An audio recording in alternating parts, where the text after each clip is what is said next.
Welcome back at 6:43 here on your Tuesday morning. An independent group of experts is recommending all U.S. adults under the age of 65 be screened for anxiety. And the goal behind it would be to help identify people who are struggling with anxiety and identify that a little earlier in the process. So in studio with us to dive into this idea a little bit more is Counselor Mindy Cardelein. Mindy, good to see you. How you been? Good to see you. Doing well. That's How are you? I'm good. Thanks for asking. Yeah. So as someone who sees the real effects that anxiety can have on people, what do you think of this idea to have kind of universal screenings for just about everybody? Yeah, I think anytime when we're able to intervene early is always a good thing. I would just be sure that whoever is reading this tool is also asking follow-up questions, because anybody can have a bad day and write something on this, screening form.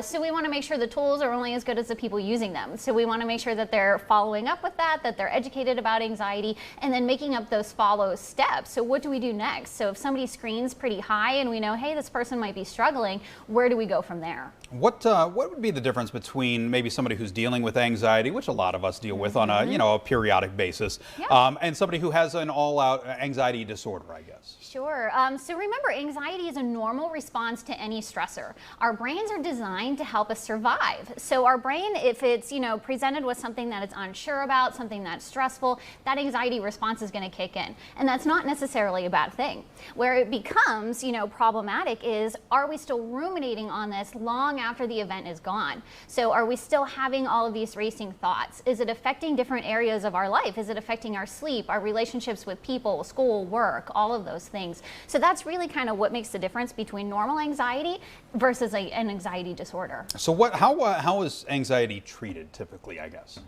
So everybody's different. So depending on what therapist they're seeing, there's a lot of different styles and approaches. A lot of learning, a lot of coping skills, a lot of sometimes medication can be helpful, and then making sure that we're educating people on what anxiety is and what anxiety isn't. Obviously, we're talking about this on a pretty large scale now. Is anxiety and people dealing with anxiety more common than maybe any of us even realize?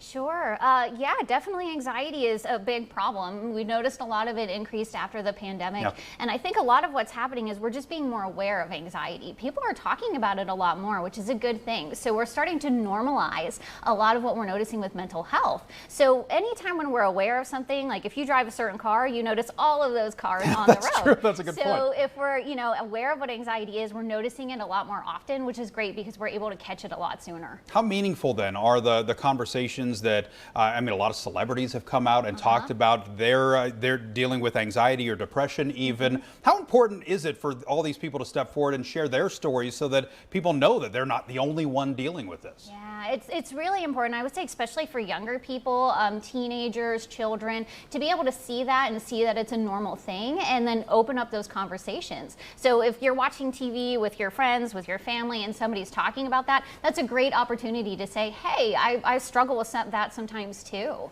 Is there a point where you really need to go and talk to somebody about it? Is there some like a certain tipping point that if something's affecting your life in a certain way?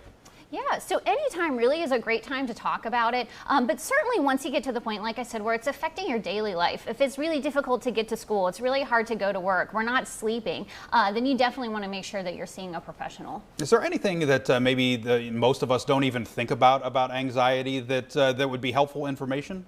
Yeah, so again, I think part of it is that it's a normal thing, it's a normal response, and with anxiety, the goal is never necessarily to get rid of anxiety, it's to learn how to manage it. Like I said, we want our brains to respond to stressors in that way because it's going to help us survive. Anxiety is not always a bad thing. Sometimes it helps increase our productivity, it helps us, get things done faster, and so anxiety is not a bad thing all the time. Are there coping mechanisms that kind of the everyday Joe could use with this? Yeah, so first of all, making sure that you're taking care of your body, getting good sleep, eating healthy, exercising, those are all the best things that you could do. Breathing is another really great thing that you could do for anxiety.